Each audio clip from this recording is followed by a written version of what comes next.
5 নং দারিয়াপুর ইউনিয়নে 13টি দর্শনীয় স্থান। 1.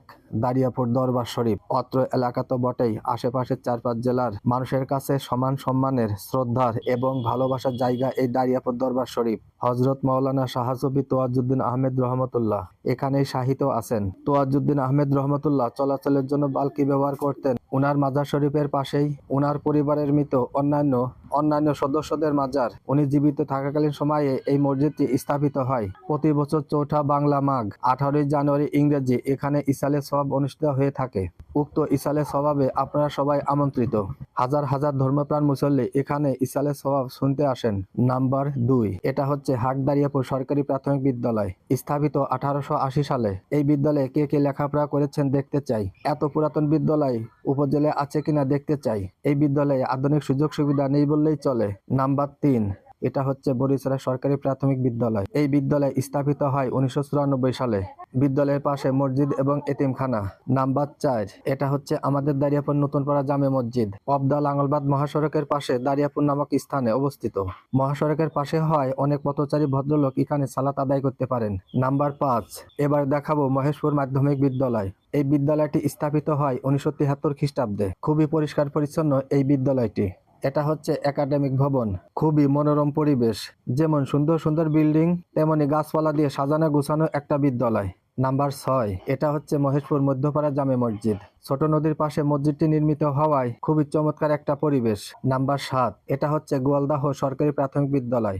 যে বিদ্যালয় থেকে অনেক ছাত্রী জাতীয় মহিলা ফুটবল দলে খেলার যোগ্যতা অর্জন করেছেন এবং পৃথিবীর বিভিন্ন দেশে গিয়ে বাংলাদেশের সুনাম অর্জন করছেন। নাম্বার 8, চরচৌগাছি ঘোষিয়াল জামে মসজিদ। এটি 1928 সালে স্থাপিত হয়। এই পুরাতন মসজিদটি বর্তমান যুগে 2 গ্রাম মিলে একটা মসজিদ। এটা বিরাট একটা ইতিহাস।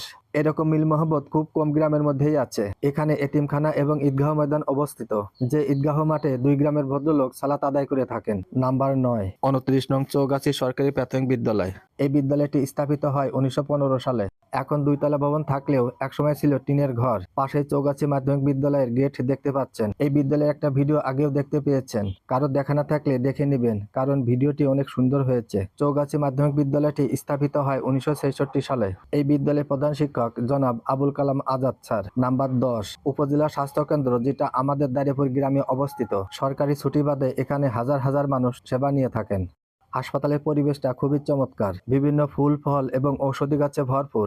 এই হাসপাতাল থেকে একটা ভিডিও করেছিলাম, যা 1,85,000 ভদ্রলোক ভদ্রমহিলা ইতিমধ্যেই ভিডিওটি দেখে ফেলেছেন। বাকি ভদ্রলোক ভদ্রমহিলারা সেই ভিডিওটি সহ বাকি সব ভিডিও দেখবেন বলে আশা রাখি। নাম্বার 11, এটা হচ্ছে দারিয়াপুর মারবাড়ি বা কালীবাড়ি। অত্র এলাকা সনাতন ধর্মাবলম্বী মা বাবা ভাই বোনেরা বিভিন্ন অনুষ্ঠানে যোগদান করে থাকেন। আনুমানিক 250 থেকে 300 বছরের পুরাতন এই মন্দির। এই মন্দিরের বর্তমান পুরোহিত অলোক কুমার চক্রবর্তী। ইনার বাবা ছিলেন পুরোহিত এবং ওনার দাদাও পুরোহিত, অর্থাৎ ওনার বাবার বাবা। 3 পুরুষ এভাবেই পুরোহিতের দায়িত্ব পালন করে আসছেন। ইনাদের আগে পুরোহিত ছিলেন গোবিন্দ কুমার মহন্ত, উড়িষ্যা, ভারত। নাম্বার 12, নলখোলা পশ্চিমপাড়া জামে মসজিদ। খুবই পরিষ্কার পরিচ্ছন্ন একটা মসজিদ। স্থাপিত হয় 2016 সালে। নলখোলা গ্রামে মোট 2টা মসজিদ আছে। সময় স্বল্পতার কারণে একটা দেখালাম। পরবর্তী সব ভিডিওতে দুর্গাপুর সহ অন্যান্য স্থানের মসজিদ স্কুল দেখাবো বলে আশা রাখি। নাম্বার 13, এবার চলে আসলাম সবচাইতে পুরাতন দারিয়াপুর উত্তরপাড়া জামে মসজিদে। এই মসজিদ স্থাপিত হয়েছিল 1820 সালে।